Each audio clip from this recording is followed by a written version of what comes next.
Hey, welcome to BCB Live. It is the safest station in the nation. Sir Rick here, welcoming you to a great start of the week. A week that we start off with safety like we do every single day. Hey, this week here, we are going to be even more focused, if you can imagine, on safety, on making sure that we're following along the BCBs of trucking, making sure we're doing our part to remain the safest company. Because Drive Safe, Dave, we're at 69 days of driving safe out there, accident-free. Yeah, and it's went through the weekend, did very well, pushing it into double digits on the get out and look, and then continuing that 100 days of deadliest days, pushing through, making sure our 69 is ever increasing through the 100 days. Looks like we're doing really well, but today we have to stay focused. And you know what, producer, I want to get to you in a second, but what happened to your nose?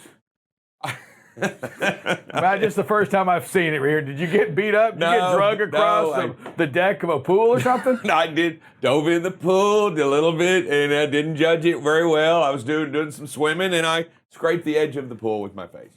Seriously? Yeah. God. I mean, it went right down the whole nostril there. Yeah, I was swimming, and I was doing some exercise. Was there any alcohol involved, Drive Safe, lots. Dave? There was lots, but So we don't want you to drink and drive. We don't want you to have alcohol and Drive Safe, Dave. We don't want you drinking and swimming. It doesn't look like. Well, I was having a little bit too much fun, and of course, things happen. Oh man, it looks painful, sir. And I hope you're going to be okay. Producer, how was that weekend? Any scars? Can you top him?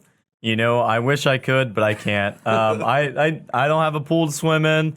That was something I was struggling with all weekend. But was trying to find everybody has something. concrete. You can just rub your nose up and down concrete. You can just fall. It's the same thing he did. I mean, that's not to say that I haven't had my fair share of falling, but I didn't find any concrete to fall on this weekend. Yeah, hit your face on the concrete, whatever it is, whether you're in the pool or outside the pool. Did it bleed at all? Oh yeah. In the pool? Oh yeah.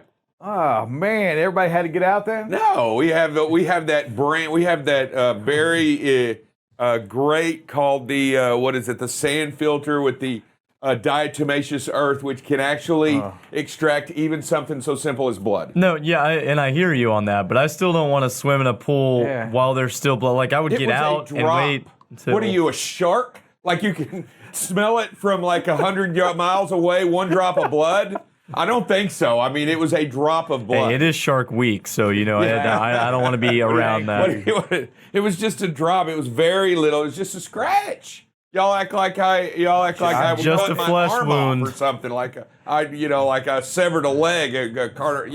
So Big Blue last weekend, he got hit with the ball, and are you trying to top Big Blue? No, are you trying to get negative. That face was bad. That face, he had a black eye as big as a softball on his face. But hey, no, California, man alive, tons of fires going on out in California. Not good. It's out of control at this point. It's been a little bit, but listen.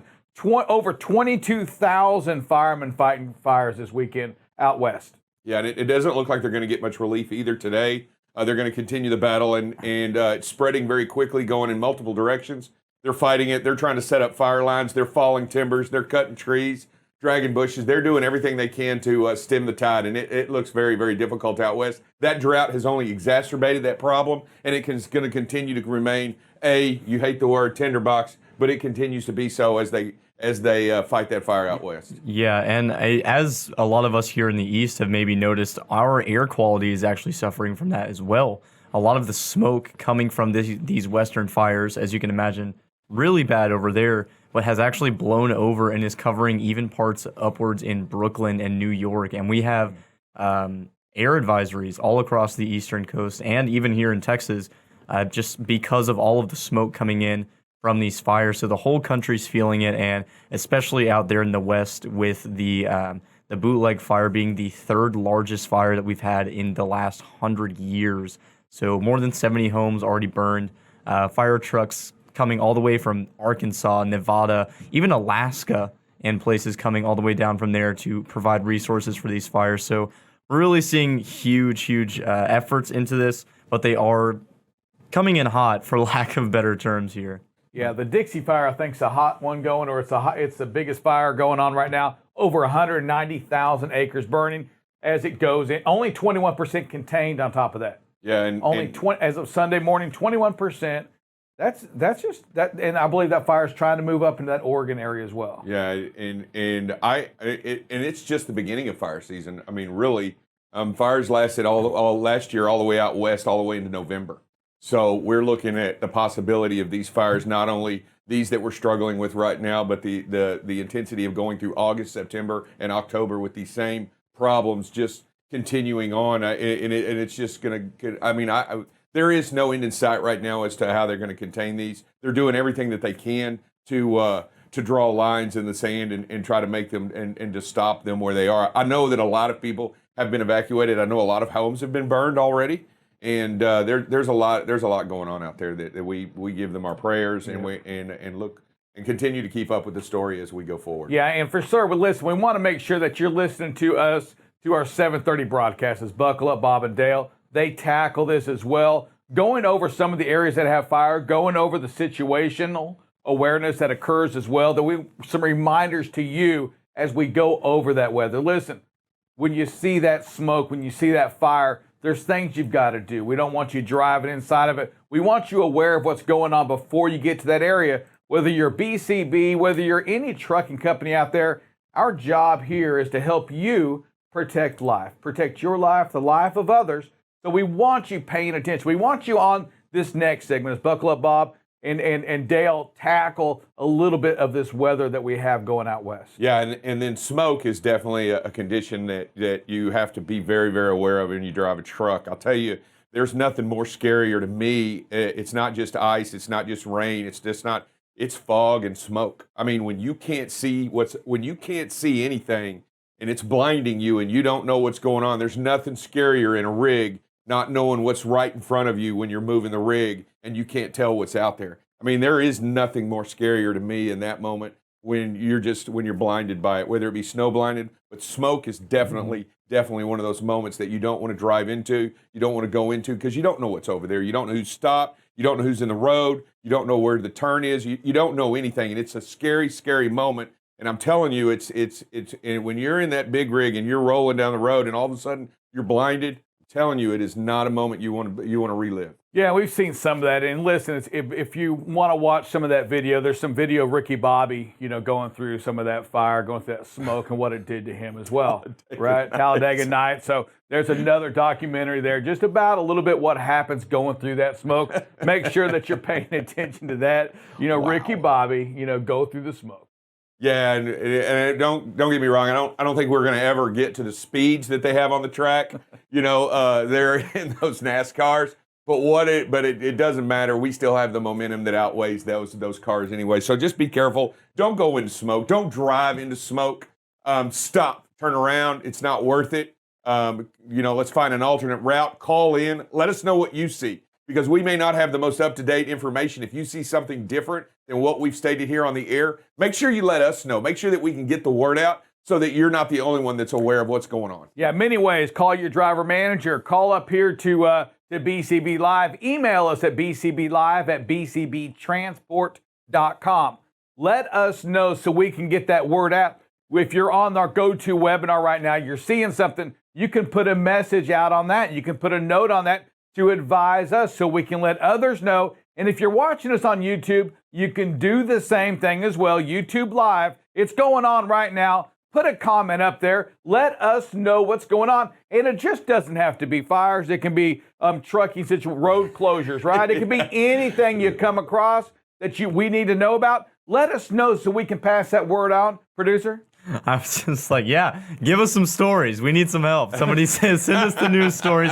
If you have any interesting information, send that link into the go-to webinar. Yes, and stuff that just share the word. That's what we're here for. We're here to communicate, and we're here to get the word out no matter whatever it is, so that we can make it easier on everybody else, because, we know I-40 bridge is still closed right there in Memphis. We know that it's still down. So, anytime you come across something that maybe you get the word before anybody else is, like the one on I-16 where he hits the bridge. Oh, yeah. You might have seen that first, and if you had gotten us the word first, we could have broke the news, right? We could have been the breaking news. We could have done BCB. Breaking news right here. So if you get the word, if you see what's going on out there and you want to share that, make sure you get it to us at BCB live at bcbtransport.com, and we'll make it happen for you. Did you watch the Olympics this weekend? I did watch a little bit of the Olympics this weekend. My wife and I just can't. I'm trying to dig in. I watched some swimming and I did, and I'm trying to get in there. I am rooting for the United States. In a lot of ways. Yes, I mean a lot of ways. I mean in every way you should root for your country. Right? It almost feels like as us participating in the Olympics, we should root for our country. What Olympic team are you not? U.S. Olympic team are you not rooting for right now? Oh, in a lot of ways. I mean, so some of them you're not so much. Yeah, I'm not rooting for the other countries. I mean, and some of the other countries are in the events and we're not in them. So I mean, I find it just I'm not as interested in the event, right? I mean, if you have like 9 other countries running and the U.S. isn't in that event or up at, That's just not the way it made it sound like. Oh, no. Like I'm just saying it. Some of them U.S. Olympic teams you aren't rooting for. I'm not rooting for everybody. Tell us who that is, Drive Safe. No, if it's got an American flag up there, if it's on their shoulder or if it's, on their swimsuit or their hat or whatever, I'm more rooting for them. There were just some of the events that I saw that we weren't in the event. So the viewing is down on the Olympics right now across the, just across the viewers in the United States. Very much so down. The Olympic count, though, we're down right now. 15, I think China has. 14, the Americans have. Japan with 11. Yeah, although I will say we are tied with Japan for the most gold medals right now. So we are coming out on top on a lot of things, which is cool to see. But China does have more overall just with that one medal topping us there. But honestly, I gotta say, I've been really enjoying the Olympics this year. I don't know about you guys. I have been tuning into a lot of stuff that hasn't been going on before. Like rowing was a big thing. I was checking that out yesterday, and that was so Chelsea, let me clear up the story here, used to do rowing, and she was like, yeah, so if you throw your body too far forward whenever you're rowing, you actually slow your boat down because you're putting your weight towards the front of the boat, and it kills your momentum. You have to have like a certain form to do that whole thing. That I don't know. Just watching all the sports this year, there's like 2-person beach volleyball or something now. Caught a little bit of tennis, some swimming, and skateboarding has been a big one this year as well. Yeah, did you see that a 13-year-old from Japan wins the gold medal for skateboarding? Yeah, I take that. That's awesome. 13-year-old doing very well, and I think the one that won the silver was actually younger than her. The host country usually does well in those type of events because that's their home court, that's their home course. They practice very much on top of this event, this course that they have. If you've seen the street course, then you can see how having been able to practice there a lot would make it a definite advantage in that category. Well, she did become the youngest gold medal winner from Japan at 13 years old. Nice. And the only one that beat her was back in 1936. Marjorie, a diver from America, was just a little bit younger than her for Olympic history. So she was the youngest one in Japan, and not quite the youngest, but the young girl, Marjorie, 13 years old, an American diver, won the gold medal back in 1936. I missed that one. I missed that. I missed the. Well, there's even a younger one. There was those are neither one are the youngest. Do you know what the youngest person to ever win the Olympics was? No. It was a Demetrius. I'll tell you his name. Demetrius, a gymnast back in 1896. Demetrius Lauders, from a Greek gymnast, won. The youngest ever 10-year-old won team event, bronze medal. That's awesome. I actually did not know that. I can't imagine there was much I'm a big competition. historian. Especially when it comes to the Olympics, a big historian, not much about politics or the Bible or anything like that. In 36, when Marjorie won, when she was 13, the youngest, who won the most gold medals in the 1936? Jesse Owens. He did. Give me something else. I know it all. I just told you that. Why would you challenge me? I was expecting a little bit more hesitation there. Honestly, I didn't think that was going to come out. It was in the 36 Olympics and held where? Oh, you know what? I don't know where it's held. I didn't. Berlin, Germany. Right there underneath them. Right there. All right. Drive Safe Dave's got to show that he's still on top here with his history facts. He can't compete with him on there. Yeah. Who cares? Hey, we're going to hop into Freight and Review. Before we do that, we did have another big drug bust. I saw that. Up in Massachusetts. Frosted Flakes involved again. Once again, we had a lot of things. Let me tell you, this was like, they might as well have had a vending machine in the back of this thing. But once again, Drive Safe Dave, here we go. we're not here to help you drug smugglers out. You know, there's a lot of things. These are one of the things we're not pro drug smuggling. No. We're not for any of that human smuggling. But if you're gonna do it, don't, you know, how do you have a handwritten license plate? I mean, you're better off stealing a license plate, probably is all I got to say. First of all, they got pulled over because their lights didn't work on the vehicle. Oh, pre-trip. They did pre-trip. Okay. Second, they had a handwritten license plate and couldn't explain why it was handwritten, drawn out in markers. All right. And third, didn't own a license, did not have a driver's license with a valid driver's license driving the vehicle. Strike three, you're out, right? Three, and had drugs in your pocket. And the passenger in the car did not have a driver's license either. And they had drugs in their pocket. Yeah, I mean, so you imagine this, you're a DOT officer, you open up the trunk. All right, hey, we'll get to the Frosted Flakes in just a second. But let's just start with the needle here. You know, can you explain the needle here? And what about these packets? They don't look like Sweet and Low. You know, it doesn't look like packets of Sweet and Low. Nope. This looks a little bit more suspicious. Oh, yeah. That right there, all of that is indicative of you're going to jail. All of that right there is, yep, you're going to jail. And this is not personal use. This right here is distribution at its finest. You are going to jail for a lot longer than I would say just for, you know, one time. You know what, you're going to go to jail in time, and you know what the good thing about this is they will learn how to make license plates in jail. So they won't have that problem anymore, right? That's a good one right there.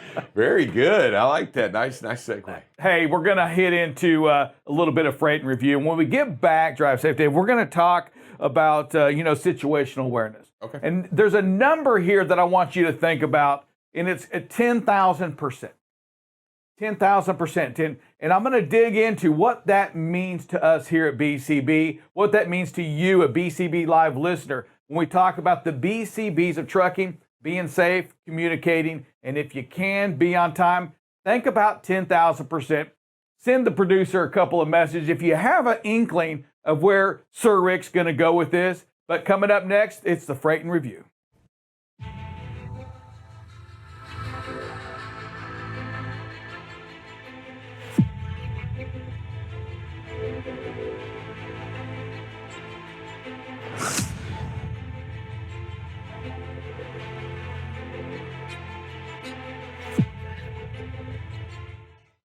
All right, we know you've been waiting on it. It's BCB's Freight and Review. We're going to start with the volume like we always do. 15,255. Took a little dip last week, but still very, very high. We're going to just kind of look at what happened in freight throughout the entire year last year. Last year was the purple. This is where we were, and we started creeping up in August, and it hit that all-time high, and it just kind of stayed where it is right now. Volume's not going anywhere. Volume's here very, very high. The rejection's something we want to stay focused on still. We come in at 21.42. Again, it's not 22 or 25%, but it's 21.5% of a lot of volume getting rejected. We want to make sure that we take a look at that because it's very critical in what we're doing right now. At 21.42, if you're a CSR at any trucking company, there's a lot of freight opportunities out there. And it's not just now about saying, I'll take it, I'll take it, I'll take it. It also now becomes a dollar and cents thing because trucking companies right now are going to get top dollar on their freight. We look at the rejections by the by capacity, by the whether it's a dry van, reefer, or flatbed. The reefer's at 33.73%, down a little bit, but let me tell you, reefer volume's moving up. The rejections are still high at 33.73 and starting to move back up a little bit. We expect to see a lot of volatility on that reefer side of the business. On the flatbeds, 23.37, and our dry vans at 22.36. Freight's moving, freight's getting rejected. If you're a shipper, continue to have relationships with your carriers. Continue to grow those relationships with your carriers. That in its own will help bring those rejections down to keep that freight off the spot market freight. This is BCB. This is the Freight and Review. Stay tuned for the 10,000% answer. This is Drive Safe Dave here. Going to do another safety show about get out and look. Ben Turner's hooking up and he's going to reposition the trailer into a new spot. He's going to demonstrate in the rain what it means to get out and look. Here we are outside getting wet, but you know what? It does not deter Ben of doing the right thing by getting out of the trailer and walking back and making sure it is safe back there before he backs up into the spot. He checks all the way around the trailer and then comes back and gets in the truck. Notice the lights are flashing. He blows the horn and starts the process of getting back into the spot.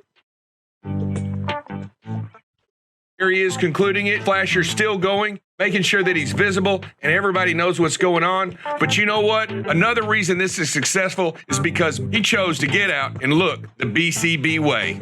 Thanks, everybody, and have a great and safe day. All right, and welcome back to BCB Live. You have Sir Rick and Drive Safe Dave. We're talking a little bit, Drive, about situation awareness. We've been talking about it, it seems, for 2 months now. I don't know how long it's been, but it's something we continue to talk about. It's who's next to you, know what's in front of you, what's behind you, what the weather is there fire, is there smoke, is there rain?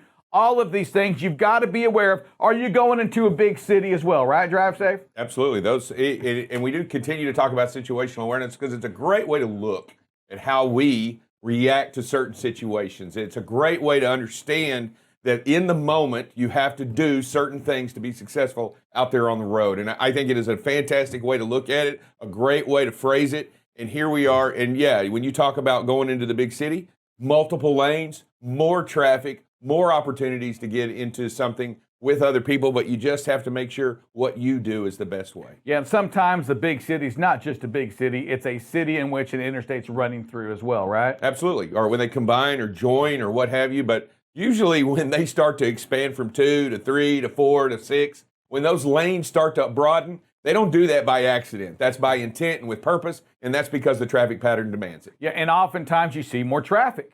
Just another one of those clues that, hey, you see more lanes, you see more traffic, you may see some more big buildings. Yeah. And that's another clue that you're in the big city, that it's time to slow down. And it is, as silly as that sounds, Drive Safe, it really is the truth. I mean, if we can recognize that, and then the one thing it still requires action. Absolutely. You still have to slow down.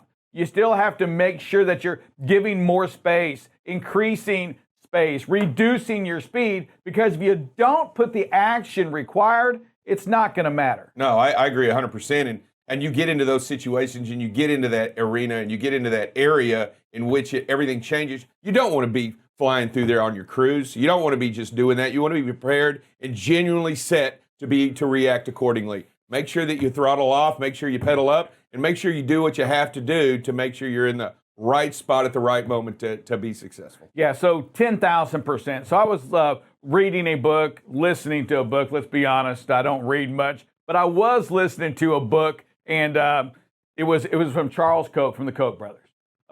Koch Industries, so I think it's the largest privately held company in the world. Wow. And I was just listening to some of their philosophies around certain things, and one of them, believe it or not, is around safety. When you're dealing with the oil or natural gas, safety is very big. And their goal or their number they use is 10,000%. And I listened to that segment for probably about 3 or 4 times because it really meant something. And here it is. It's 100% of us. So it's 100% of you, of us, of all of us truck drivers, doing it correctly, complying with the regulations, complying with the procedures 100% of the time. And as simple as that is, that's another way of saying, you know what? If all of us always comply, if all of us always go out and do a proper pre-trip, proper post-trip, if 100% of us, if all of us take the time to act on, when we're in traffic, to slow down, to increase pace, you can't help but reduce the odds of getting into an accident. You almost Drive Safe, Dave, and this is where they go into this, where they say that they don't expect to have any incidents or accidents. Why? Well, because if we all do what we're supposed to do 100% of the time, the odds of that really do get diminished almost down to nothing. Yeah, absolutely. I mean, there's no doubt if you do every single thing and you continue to be 100% behind the wheel, your chances of being involved in an accident have. But it takes all of it, and that Right. was their point. It takes 100% of us, Right. because if only 50% of us do it, you're not going to hit that 10,000%, are you? You're going to hit 5,000. It takes all of us. It takes you. It takes the maintenance team. It takes all of us in here doing the right all of the time. And when you go down to it, drive safe, it means it takes you. If you do your part 100% all the time, we're going to be okay. And if you do the same thing every time, and if all of you is everybody doing it, listen, we become an even safer company. We become an industry that is so safe because we are all doing our part all the time. Just one person. It's just you. If you just do your part 100%, and as simple as that is, the accident chances go way, way down. Yeah, and it's every moment, each moment that you can, and that something so simple as the phone ringing next to you, right? It's not picking it up. I mean, or when you stop your truck and it's time to back up, throw the flashers on, get up, get out of the truck, and walk back there and look. 100% of the time. Get out and look. If you're on the BCB, the BCB transport folks that watch this thing, listen, they're at 10 days of get out and look. That means for 10 days, the odds are that most of them did it for 10 days. But if everybody got out and looked all the time, can you imagine the streaks that would be at BCB right now? If 100% of the time, because we do know this, that the last 6 or 7 have all been because they did not get out and look. They did not do something. They did not do that. And if we all do it 100%, if we just do our part 100% of the time, we reduce the chances of killing somebody. We reduce the chances of downtime. We reduce the chances of BCB transport losing money. We reduce the chances of everything that could go wrong. We increase the chances of profitability. We increase the chances of life. And that the BCBs, that's what it's about, increasing the opportunity to increase the value of life. Drive safe. And that is our value here. That is our value system to protect life at all times. And if you don't have those incidences and you don't have those wrecks, you do everything you can to protect life. And we sit there and we say, well, we backed up and I bumped a mirror. But if you didn't see it and you didn't get out and look, it could have been a person. There are chances that bad things can happen if you're not aware. And I agree with you 100%. Getting out and looking every single time makes a big difference. And in the streets, but doing your part 100% of the time, I just don't think that's asking a lot. Doing it right 100% of the time, all the time, taking care of what you do, not worried about what somebody else is doing, focused on what you are in control of. Drive safe today, because if you are control of your own safety, if you are control of getting out and looking, if you are in control of reducing your speed, if you are control of increasing space, then it should always happen 100% of the time. Great point. You do have that ability, and if you do your part 100% of the time, and then if all of us just do it 100% of the time, if we all value life 100% of the time, that, my friend, that's at 10,000%. That'll get us there, and those streaks will continue, and we will be the safest industry in the nation. With that, yeah, and that's what we want. It's not just for the BCB transport; it's for anybody. Yeah. If you're watching this right now, it's for you. 10,000%. That takes you doing your job 100% of the time. And that means you in the dispatch. If you're a dispatcher for a company right now, that means you can't put pressure on them. You've got to do your part 100% of the time, all the time. You got to give them the pre-plan in time for them to plan a safe route, a safe journey, some sleep so they can get up and travel a little bit more safe. If you're a customer service rep, that doesn't mean that you put pressure on them because they're going to be late. Listen, they're late. You don't give you the right to call them up and put pressure, not to put pressure on their dispatcher, the driver manager either. Life is that valuable. It takes all of us. It takes you. It takes me. It takes all of us doing our job 100% of the time, correct 100% of the time. Drive safe. That is the BCB's truck. That absolutely is the only way to run this company is by being the safest trucking company. Drive safe. We have a phrase that pays. We do. Let's hear it. Rain or shine, sleet or snow, situational awareness is the goal. That second word, you could have gotten confused with something else, but go ahead one more time. Rain or shine, sleet or snow, situational awareness is the goal. I was out on the highway, just loving my job. Feeling blessed with the presence of Buckle Up Bob. After this run, I'll get home to the ones that I love. Drive safe, Dave. He's got the passion to get the job done. Spreading the news and sharing their views, solid as brick. Here comes Sir Rick. You've been safety struck.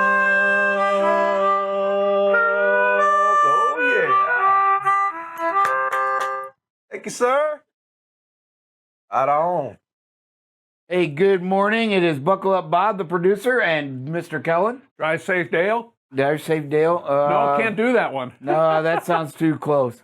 And I don't know that you want to be associated with Dave. Do you? I mean, Well, when it comes to safety, yes, we do. Yes, we do. But like I said, there's a lot of them. And so let's go with safety selling Dale Kellen today. You know, we'll change it up a little bit. all right.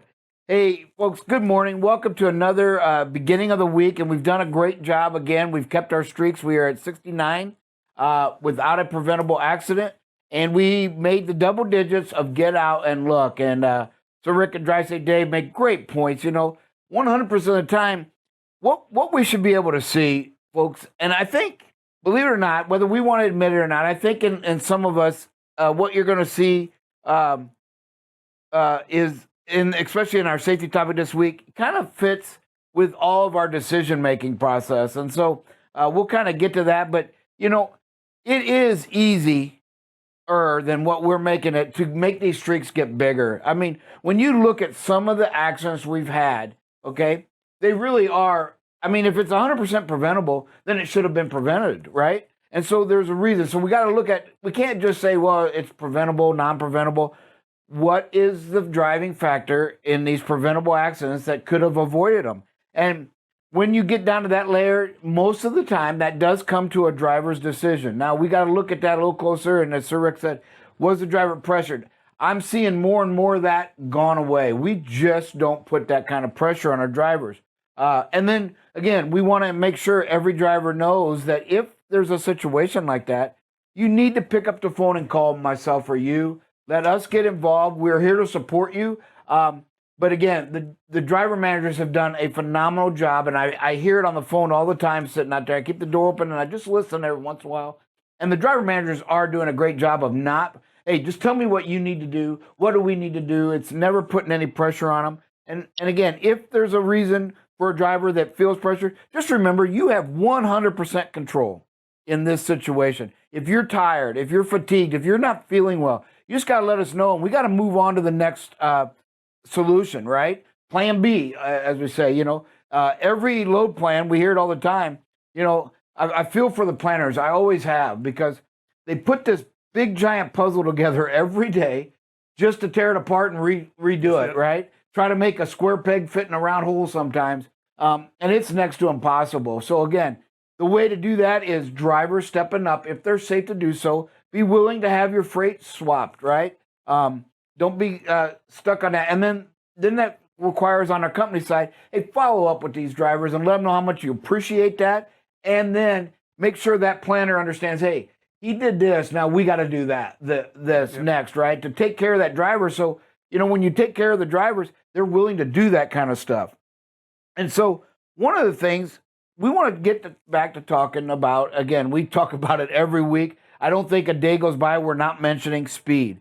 And so I really wanted to keep getting this. We just came out of the safety week. To my knowledge, we didn't get any kind of dings on any of this from what I've seen so far. And I've looked on the website, nothing's popping up there. So great job, each and every one of you, during that Safe Driver Week, where they focused on aggressive driving, speeding, tailgating, all the things we're going to kind of keep following up right here this week. So one of the things is we labeled it speeding, dangers, and consequences, right?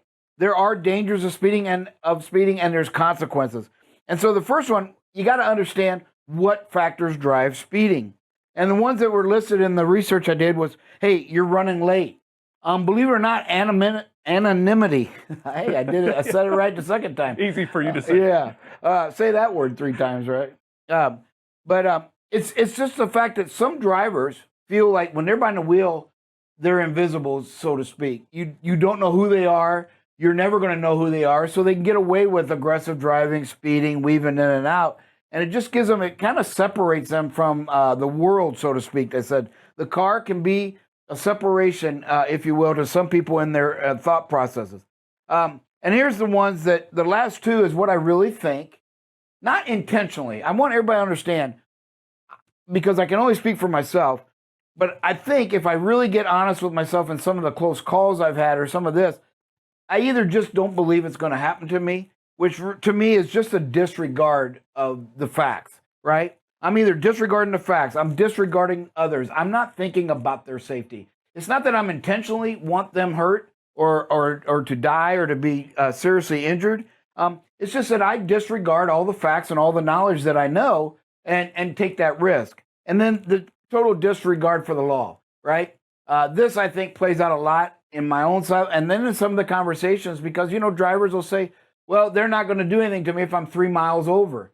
Well, okay, but what does that have to do with safety, right?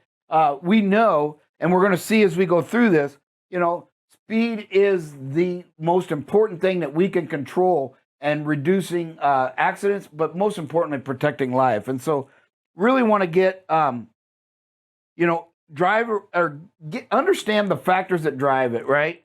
You know, these are what drive the speeding and aggressive driving. And then we're going to deal with the dangers, the consequences, how to deal with other aggressive drivers, right? And then we're going to kind of wrap it up with some general miscellaneous things. But the first thing we want to start off, understand what drives speeding and aggressive driving, right? And most of the time, it's just that we're running late.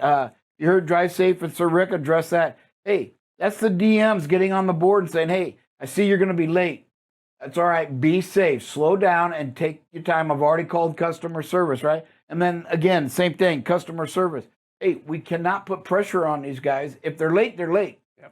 And we talked about it a little bit last week where, you know, you just can't make that time up. If you're running late, just call it in and say, because you can't make it up through speeding. You can't drive fast enough in most cases to make that time up. It's okay to be late. Just call DM, let them know, reschedule. Yes, absolutely right. So again, folks, really, I can't stress enough. And again, when you call, when we talk, it's going to be about speeding. All right. If you're speeding, it is what it is. And you, the driver, has to realize and slow it down. There is no reason just because of a speed limit says it's 80 that we should do 80. That is unsafe. We shouldn't even be doing 75 in a 75. It's not about legal. It's about protecting life. Can you protect life better at 70 miles an hour or 75? And the answer is always slower speed allows you to protect life more easily and more often. And that's what you got to realize. Forget the speed limit signs in relationship to being legal. You know, they're there for guidance, but you have the control. Hey, slow it down. Just slow the chaos down. I've never understood an 80-mile-an-hour speed limit. Never will. Because again, that just opens up the door for somebody to be aggressive and say, and then let's face it, you know, I've heard this over and over again. When you set a mark, well, I was only a couple over, right? Yeah. Drivers will push it. If we set it at 85, they'd be doing 87, right? So again, it's just that mentality that we've got to say, hey, okay, it says 80. Well, why can't I do 75 and an 80 when there's no one around, right? And as soon as some people come around, or it's a 2-lane highway or what, which I don't think you ever see an 80 on a 2-lane, but you know what I mean. Yeah. But just slow it down and be that situational awareness. we see these rural highways. We see many videos last week. These rural highways are probably more dangerous than the interstates because the interstates, they're out there in the open. They put them, they don't put a lot of hidden factors out there on these interstates unless you're driving the hills, where you come up over a hill or a gradual curve. But man, these rural ones, you have the sharper curves, you have more hills, and you got to pay attention to the lines in the road because that's what they're there for, because you can't see and get the big picture. The terrain will block the big picture from you. Well, and then depending on what time of year it is, I mean, it's school, and so on the 2-lane roads, you have the school buses. Is it harvest season or planting season? So you have the farm equipment that can be out there. If you're in Amish country, you have the Amish people and buggies that can be out there. 24/7. 24/7. So there's a whole lot of things, and even a lot of times when we're driving under the speed limit, you can still get a ticket for driving too fast for conditions. And so, we talk about speed a lot, but we have to adjust our speed to the conditions along with it. And it doesn't mean just because it says 75 that, conditions are right to drive 70 or 75. Yes, sir. So we're going to get some weather because, quite frankly, there is none other than it's hot. I think the DFW at the airport actually reported 100 degrees yesterday, I thought I heard.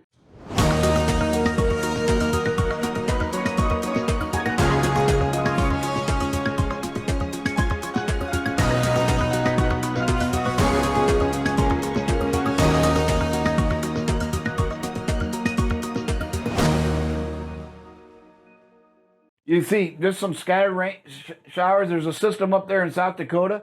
Other than that, just scattered all over the place. Nothing really forming.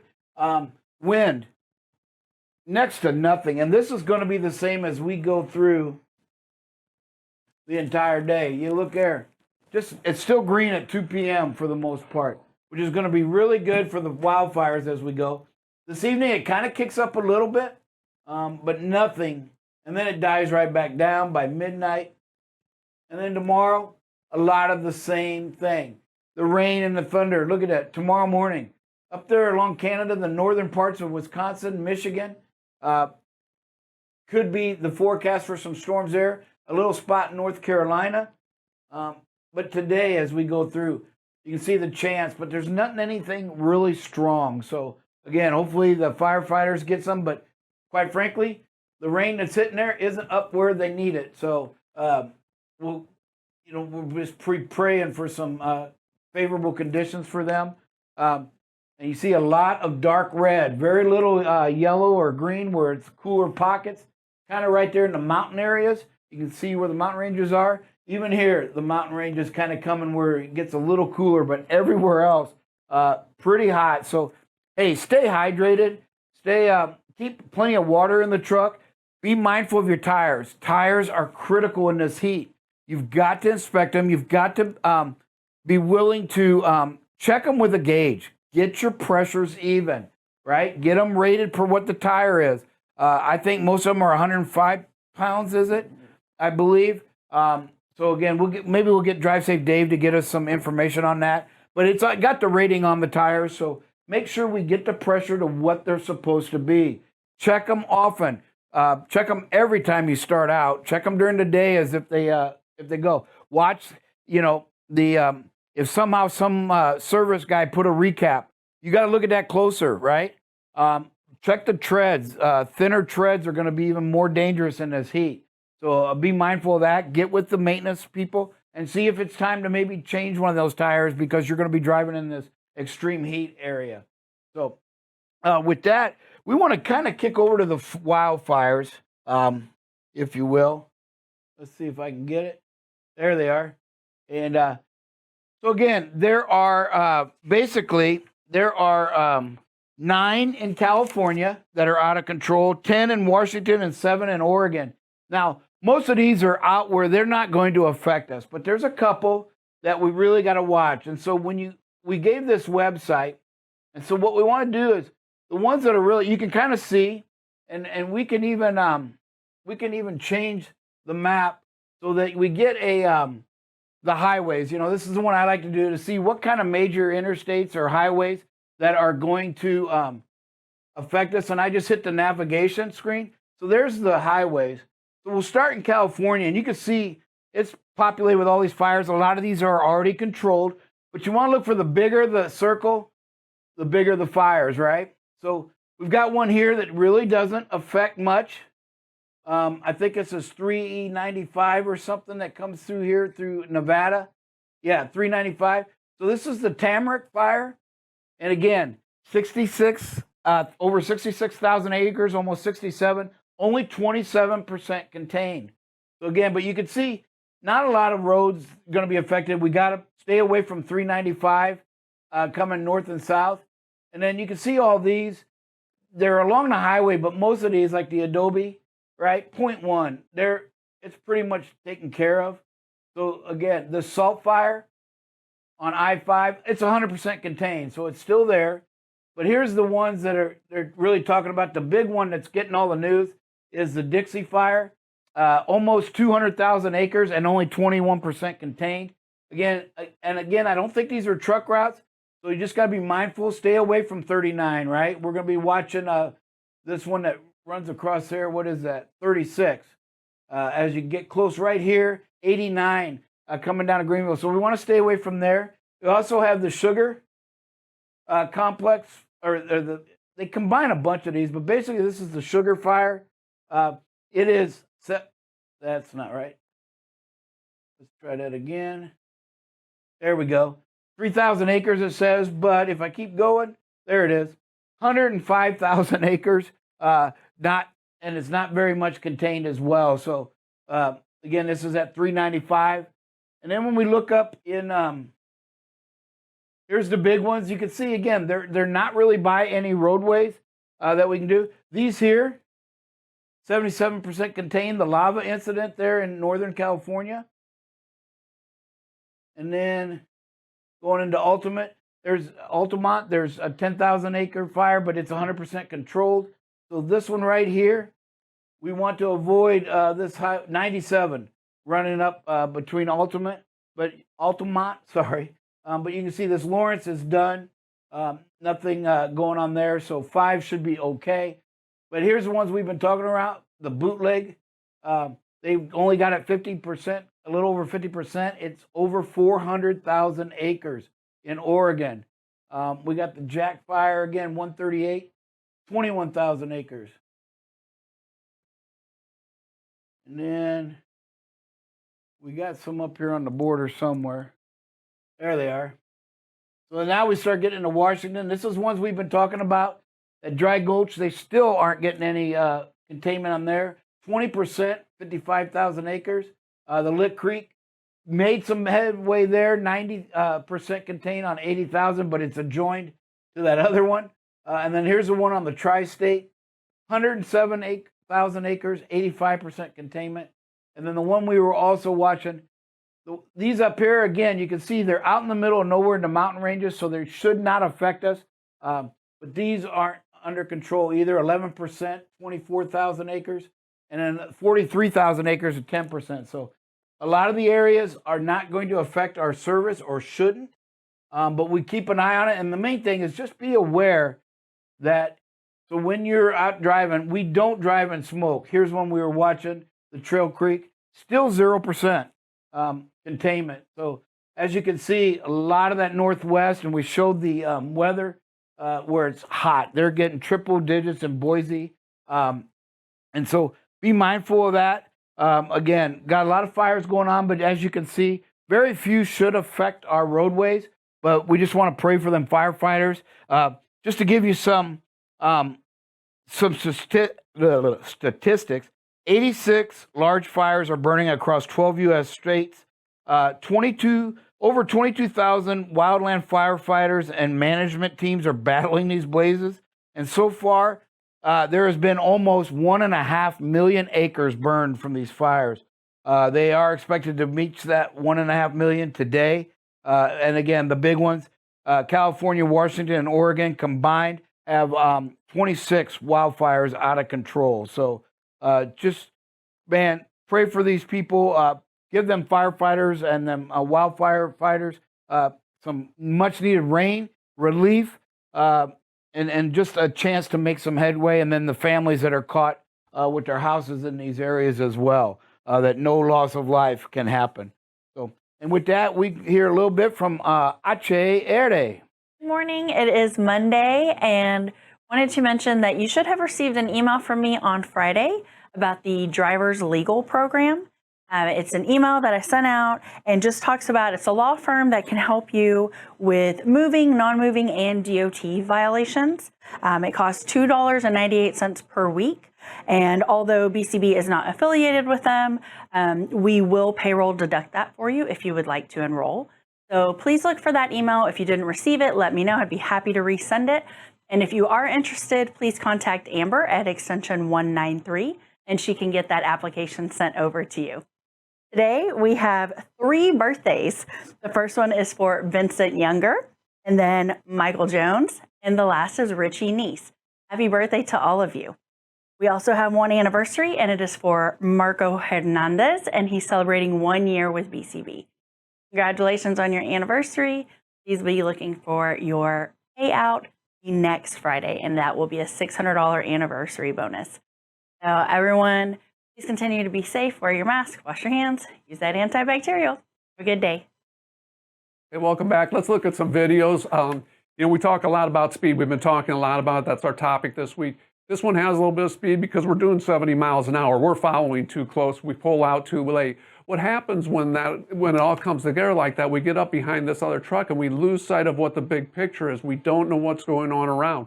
We've got to increase our following distance. We have to adjust our speed and not time it. The truck brake checks up a little bit right there. If we're a little bit closer, he hits the brakes hard because, we can't see what's ahead of him. Bad things can happen. So guys really need to focus on, getting our following distance where it needs to be at 70 miles an hour. It should be about 7-8 seconds. I know it's tough at passing in traffic and all, but we have to make safe passes. We have to pull out when there's plenty of room and stay back from that vehicle ahead of us so we have the big picture. So when we pull out, there's nothing up in front of us to surprise us. Yeah. Speed limit means nothing here, folks. Here's one, like I said, here's a good one. Our driver's got a merge point. He's already creating a following distance, letting it pull ahead of us. He knows there's a person coming along to merge, lets him get past, goes right back to creating following distance, letting him pull away, making sure that we have plenty of space if something else bad happens or the unexpected, because we have to, be prepared. We have to expect the unexpected. So really nice job by the driver here, just creating space and letting that vehicle go past. Yeah, that was dangerous because you look in the mirror. That guy was nowhere near in our mirrors at all. See right here, we're creating space. We should maybe get over, but he sees it in the distance and decides to let it go through. But man, that pickup truck was running out of room. Yeah. Great job by our driver. This is great. Lots of lanes of traffic here, and actually it's a interstate split. We got 4 or 5 lanes of traffic. Our driver is running about 50, 55 right here.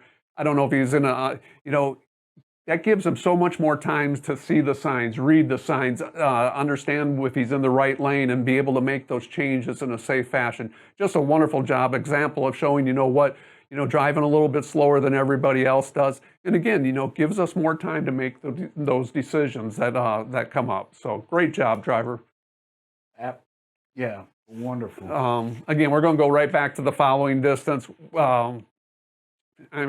We don't have any here. We need to create that following distance. We need to be able to back off way too close here. And when we get that close up behind them, and it doesn't allow that vehicle the opportunity to pull over if they want, because right now we're so close to them, they're afraid to make any moves or may be afraid. And so if we back off and allow more space, this white van may pull over and allow more space for us. And we don't have to crowd them like that. That's just aggressive driving. And you just start to see it. I drove back from College Station this weekend, and the traffic was bad. And every time it got gnarled up and everybody started getting, close to each other and driving fast, you could just see the aggression. You could just see people starting to tense up. And so, if you give them that space, you back off, it allows for them to make better decisions and allows for you to make better decisions. Yep, no room for that. What we got here? Stop sign. Nobody's around. I can see nobody's around. We don't stop. We roll through that about 13 miles an hour. It has to be a habit. Character is what you do when nobody's around. if you get in the habit of stopping at a stop sign every time, even though you think the intersection is clear, when it's not, you have that habit of stopping. It's just, one, it's the law, but two, just because nobody's around doesn't mean you should roll it. It's a stop sign. We have to stop for it. Producer, yeah, freeze it right at the stop sign, I think. Just past the stop sign. Right there. That speed limit? 5 miles an hour. I want to make sure it didn't say 50 or 15. Yeah. I thought it said 5 when I caught it. That 5 miles an hour, and we're just rolling right through the stop sign. We watched Looks like we're entering a facility or something, maybe. We watched a powerful video last week, a T intersection much like this. Yep. And so just go back and look and just go back and think, yeah, there's nobody there, but what if? I mean, we have to be prepared for that. We have to get in the habit of doing what's right all the time. Not just 95% of the time, 100% of the time. And this is on you and me. We have to address these with these drivers. So we're going to, there's no room for that. And it's happening too much. In the last 2 weeks, we've seen running red lights, running stop signs. Again, the following distance, the BCBs of safety, we say when we come to a stop behind a vehicle, we want to see pavement between you and the vehicle in front of us. That's one of the BCBs of safety, and it's good safety practice. Should be a good safety habit. Again, we get right up behind here. That car stalls out or the lane doesn't start moving, our driver has nowhere to go. He can't back up or he should not back up. And so, I mean, it's just to leave that space. And again, when you're sitting in a small four-wheeler in a vehicle, a big truck pulls up right behind you, no matter how close you are, it looks bigger than it is. And again, it can agitate and cause for aggressive driving. So again, just following distance, leave yourself the space to get back out of there, and never pull up this tight behind a vehicle when you come to a stop. Leave that space there. Is that Maryland? Looked like that sign on the side. That was in Maryland, because they're horrible. All right, producer, do we got anybody on this morning? Yeah, we got Alan Arnold. What do you got for us, sir? Good morning, Mr. Bob, Mr. Dell. Good morning. Morning. Dylan. Hey, can you go back to the video of the white four-wheeler where we're tailgating? Yes, sir. Yeah. What's the first thing you see right there? Flashing, hazards are on, and then you got somebody in the right lane with a light, some kind of a emergency vehicle. Or you have a construction vehicle or... Okay, so the four-wheeler has his four-ways on for more than 30 seconds. Yep. Why are we still climbing up on it? Exactly. And go back to the video where the running the stop sign. Start looking to your left. One, we're in an industrial park. Right. Yeah. One stop sign, two stop signs. How can you miss both of them? Yeah. I mean, I'm just asking a question. I mean, No. you clearly see you're in an industrial park. Why would we be going? That's like going 30 mile an hour in a truck stop. Why? Yeah. There's no reason for it. No, and great points. And again, in the study I was doing today about the speeds and the dangers and consequences, driving factors. And again, whether we want to admit it to ourselves or not, but the studies and the statistics show it's a blatant disregard for others and disregard for the law. And that's really all you can say on them, right? You've got the signs and you run them. Yeah. Well, that's just a disregard for the law. And then, like you said, the flashers, right? He got his four-ways on, indicating there's an issue. You've got an emergency vehicle in the right lane with their lights flashing, right? But we're just going to get up on them. Then now we've got the disregard for others.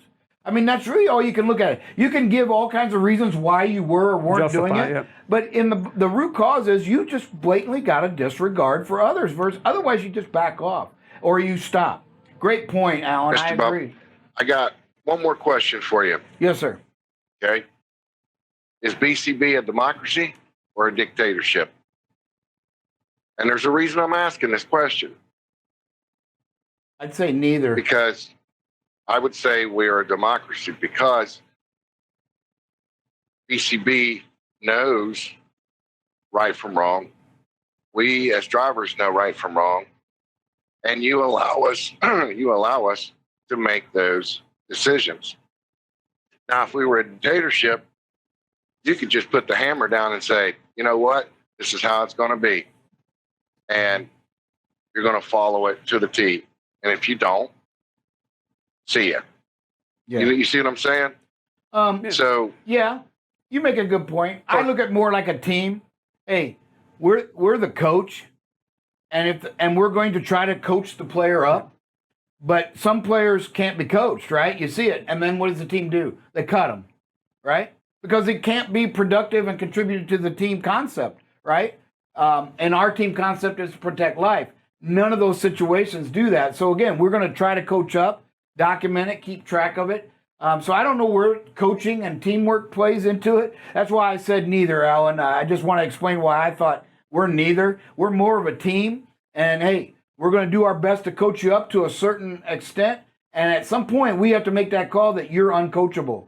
And if you're uncoachable, then you got to move on, right? I mean, it's not what we want. It's not what probably if I have one of my biggest faults is I think everybody's coachable, and I keep trying. I refuse to give up. But sometimes that's a detriment because rarely, but some drivers need to be, you just got to give up and move on because they are not committed. They have, and you can see a lot of it when you talk to them, the disregard for others, the disregard for the law.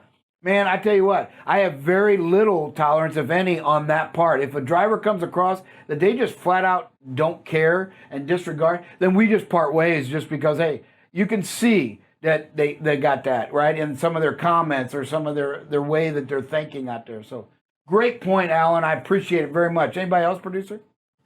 Yeah, we got Jeff Marsh. What do you got for us, sir? Yeah, on your tires, usually the drives are like 100 psi. Penske, when we had the Penske trucks, or still do, they usually rate the steers at 120 psi, and the drives at 100. But anyways, that last video, that where we just came up on that car, we just lost a lot of the Smith systems.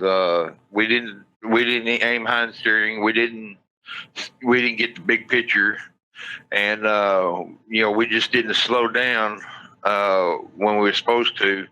And that, I mean, they're lucky we didn't rear end that car. I mean, we got really, really close to rear end that car. Thank you, Jeffrey.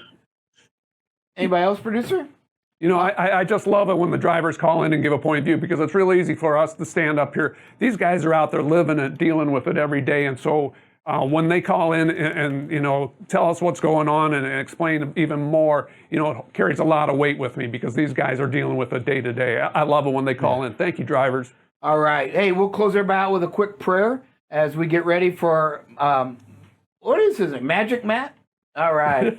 I think I coined it years ago and I forgot what it's done. But dear Heavenly Father, Lord, first we ask that you protect the firefighters, the people out in them fires. Lord, give them the strength and courage to keep battling. Give them the breaks that they need, the wind, maybe some rain, Lord. Just help them, support them in saving this great earth that you created, Lord, all those years ago. Heavenly Father, again, protect our drivers. Help them make great decisions.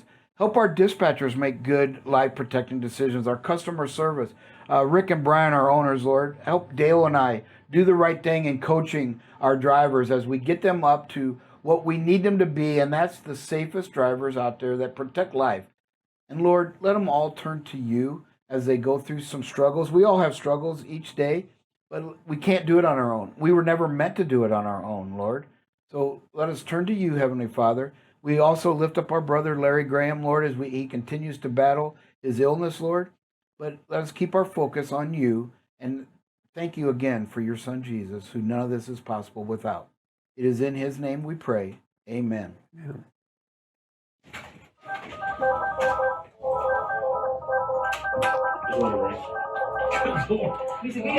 My computers are off. Bro, where you been? We've been looking for you. I was at home.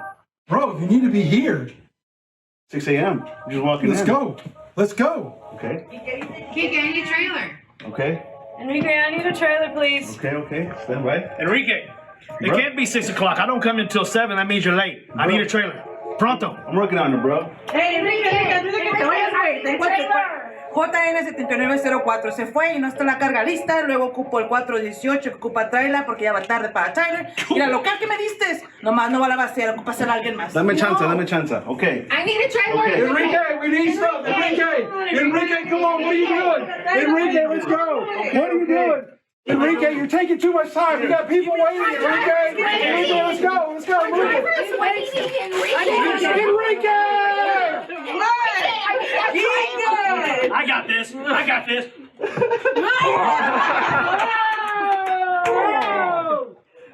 I still need a trailer. Jesus. Okay. 1 second, guys. I just got here. All right. I got this. Calmate, Gabby. Hey, even though we give my man Enrique a hard time here, I know he's trying day in and day out to make sure everybody's taken care of. We will continue to do our part to make sure you guys are squared away. We just need your help. It's a joint effort. Make sure you guys are doing your empty moves correctly. You're sending in your loaded calls, your empty calls. And last but not least, make sure you guys are throwing those macro 39s so my man DJ right here can get you guys squared away. All right, welcome back, everybody. It is time for Magic Matt. Good morning. How you doing, Good morning. sir? Doing good. And yourself? Good. Did you watch I know they were talking. Did you watch the Olympics? I did not. I didn't. You know what? This weekend I didn't even turn the TV on. Not one time. I watched it a lot. I only turned it off when cycling was on. They were doing the road course, and I'm like, that is just boring to watch them go around the curves and up the down. You know, when it comes to, it's kind of like in the winter when they do them the snow things when they're doing. Hey, I just want to watch the last 2 minutes because that's when all the action's happening. The cross country snow thing is always the best one to watch. Yeah. For hours. So I did notice the USA did pick up some goals that we've never had before. Yes, we did. Wrestling, and what was the other one? Martial arts, maybe? We got one in Taekwondo, and we got one in foil fencing that we've never gotten before. And wrestling. I watched the wrestling. I wrestled in high school. Did you wrestle? No, I just wrestled, but it wasn't sanctioned. Oh, so it's borderline fighting, huh? More or less, just roll around wrestling. So what weight you think I wrestled in high school? And I wrestled the same weight all 4 years. Probably you want a weight range or just a class? I'd probably say lightweight. Yeah. I actually wrestled 98 pounds all 4 years. Wow. Yeah, nobody can believe that. They look at me now and go, how did you wrestle 98? You know, I was like, believe it or not, I was. And I didn't have to lose weight the first 3 years. I was 95 pounds. My senior year, I hit 110, and I had no fat on me, so I had to lose 12 pounds to get down to 98. No, we fished this weekend. We fished. It was a full moon, though, so nothing. No, it's nothing. There was no nothing. We didn't even catch a fish. So and I know lakes don't have tides, but the full moon affects tides. Yes. And I know when we went shark fishing a couple weeks ago, we caught one, and we put that bait in, and within 10 minutes, man, we had that 7.5 foot shark, right? Mm-hmm. And then we got a couple nibbles and bites, and then they called it dead tide, where it was going in and out, and they were meeting each other. And you just see the boat, we just start spinning. We were constantly moving the lines because the tail end was just moving around the anchor, and we hardly got a nibble of anything. And I was just wondering, I know the tides affect deep sea fishing, and I'm assuming the full moon. The full moon affects fish because generally fish eat early morning, late evening. But when there's a full moon, most of the lakes you get on, I don't know, a lot of people probably, I do a lot of night fishing, smallmouth and stuff. But, some of the lakes you get on, when that full moon's out, believe it or not, once you get out there and you kind of adjust to the darkness, I mean, it's just like being out there in the day, Yes. And we fished Lake Whitney a lot, Cedar Creek a lot. But the positive about like Whitney, Belton, and ones like that is they're a limestone lake, meaning their banks are not mud and dirt, they're limestone, so they're rocks. But Whitney on a full moon, it's just like you're out there. You could ski at night with no problem because it's so illuminated from the moonlight and the banks and stuff. But we fished, and my dad. It's funny because my dad's not a speed junkie. He doesn't like to go fast. He doesn't like to go fast. So I like to go fast. When you're in kind of rough water, the faster you go, the smoother the ride is. Yes. So we kind of got in a tiff this weekend about, he said, let's just go slow, and the wind picks up, and we're probably in 3-foot waves. And so for about 5 minutes, I just go right to that point where you're just going, bow, bow, bow. And finally, I just floor it, and we're going 60 across the top of him, and he won't talk to me the rest of the afternoon because I went fast while we were in the boat. But I did that Saturday. I did some cooking this weekend. Got to spend some time with the kids. And, Awesome. And yeah, so I had a very productive weekend. And the funny thing is, I was thinking, I'd got a pork loin and some ribs, and I went to Sam's. I went to Sam's yesterday, and I went into Sam's, and you know what? That's the first time since COVID I've been in a grocery store. Really? That's the first time since COVID I've been in a academy, a shopping center, a Walmart, a Kroger's. So I walked through there, and it was like you just the first time to go to Sam's. So I walked down every aisle just looking at stuff, just thinking, man, that's really hit me that, that's the first. Because I just buy them at HEB and just go by there and pick them up. I know what I want. I eat the same thing. So, Right. But yeah, so yesterday I spent time in Sam's. I think I walked like 12,000 steps yesterday in Sam's. Are they still serve the food? There wasn't. I was wondering with serving COVID food. if they kind of stopped that a little bit. They had the little carts out there, but nobody were at them. No. Well, I'm sure they do. I didn't see them, but yeah, yesterday I had a good time. It's just hot this weekend. It looks like we're fixing to go through about 12 days of the really, blister. really hot. I know my grass is starting to wilt. So put some fertilizer on it, get it watered. But you mentioned Lake Whitney, and I found something years ago that scientists say, and I don't know if there's any truth. I didn't research it enough. Is Lake Whitney man-made or natural? Man-made. It's man-made. You said limestone. Well, I say that just because I don't know what the rocks are called, but there's just everything's a rock bank. There's okay. So anything on the Brazos River is man-made because years ago Granbury was a power plant lake, so Possum Kingdom controlled the level of Granbury.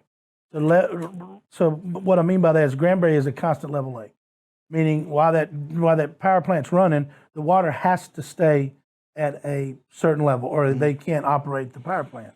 So Possum Kingdom fills or stops putting water in Granbury, where Granbury lets out, and then Lake Whitney stops I-35 from getting flooded. I gotcha. Because Whitney controls everybody that runs down I-35 in Baylor and Waco. That's the Brazos River. That comes right out of Whitney.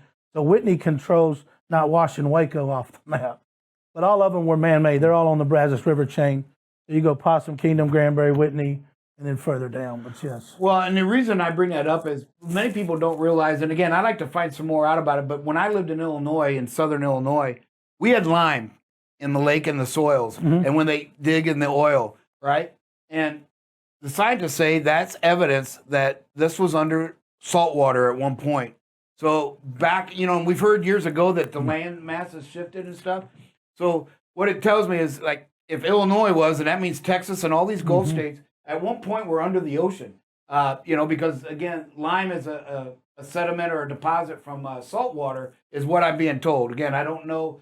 I'm very limited on that knowledge. That's why when you said some limestone, I'm like, you know what? That makes sense because again, they have found it all the way up to southern Illinois, which means which really feeds into the argument or the discovery that these masses all shifted many, many thousands of years ago, and that at one point most of the United States, or at least the southern half, was probably under the ocean. Well, yeah, I can see that because, and the cool thing about Whitney, they got a lot of fossils, in the rocks where they look like a big seashell or a big, huge. They're big, just circles. There's circles with lines in them. My great uncle lived in Evant, Texas, and they had 1,400 acres, and he had a constant stream or a spring-fed stream through his property. And down in his property, he has 6 Tyrannosaurus Rex footprints through the in the creek. And archaeologists have tried to buy them from him, and he never would sell them. Really? And they're huge. I mean, you can't imagine their footprint is as big as this if it was doubled. Can you get a picture of it? Yes, if I'm not mistaken, now he's passed away years back. I can ask. I'll ask. That'd be pretty cool. Because he's right down there south of Glen Rose where they have the dinosaur fossil rim. Yes. Correct. So he's just down the creek from the fossil rim. But yeah, he's got 6 in a row going right down the middle of the creek. And then he got out and went to the left or right, whatever. But he's got 6 of them, and the spread is crazy. It's like 20 feet spread where I guess he was running or what. But like one's here, another one's 20 feet up there, and then 20 feet over there. Wow. And I'm thinking, that Land of the Lost movie, we'd have never made it. You'd have been a snack. Yeah, absolutely. Yeah, and it kind of sends points why we have a lot of oil here in Texas, right? Because again, we're drilling offshore, so it only stands to reason that this was all under the water at some point. Oh, yes. And I believe, especially with the fossils, don't a lot of the oil come from fossils? The decaying animals and stuff. I thought they emit something that collects as oil as a fossil fuel, if I'm not mistaken. Yeah, I'm not. Oh, sorry. We need Drive Safe David here, right? He's got tons of useless knowledge. I'm trying to fill it in. So, Dylan, producer, I got a question for you. Did you ever look? A couple of weeks ago, we talked about buying the RVs, and did they ever have a criteria of what you were going to pull it with, or was that ever a question? I don't think we ever did establish that. I did send you some statistics based on fatalities and things of first year RV owners, but I didn't find anything that was like, hey, you got to have this kind of car to buy this RV. So again, this weekend out on the road, going down to Whitney, and unfortunately, my dad is a pretty safe driver. He really, other than he listens to the show, he likes the show, but he only goes 40. I mean, when you go to the lake with him, it's like you're forever gonna get there. And then on the way home, if he's trying to hurry up, then he goes 50. So, but anyway, the funny thing this weekend was he kept getting these text messages, and my dad's a veterinarian, so. When you're going and he's getting text messages, it's either mooing or a frog or a cat meowing or a dog. It's like old McDonald's farm. The whole time we're going, all of his ringtones are an animal, a donkey. And I'm like, dude, can we change this? Just turn it off. Well, anyway, this weekend I had picked up his phone, and he about had a wreck when I picked his phone up. And he said, put it down. Don't touch my phone. Stop touching my phone. And I was like, what do you got on your phone? Let me see your phone. He said, no, don't touch it. He said, because if you touch it, the insurance knows I'm picked it up, and they don't give me my bonus at the end of the month. Don't touch my phone, though. No, don't touch it. He's a commercial waiting to happen. All right. Well, thank you, Magic Matt. Yes, sir. Great talking with you this morning. And so, Matt, would you like to close out a prayer? I'll let you close it out. You'll close. All right. Hey, once again, everybody, we just offer everything up to our Lord. Man, He is just so full of love and forgiveness. So, Lord, we ask that you continue to bless each and every one of us with things we don't deserve, Lord. We don't deserve your grace. We don't deserve your mercy. But because you love us, because you chose us, because you created us in your likeness, Lord, you love us. And that love is amazing. It far exceeds anything that we can understand. We pray that you continue to pour out that love, Lord, on each and every one of us as we go through our day. And it is in your name we pray. Amen. Amen.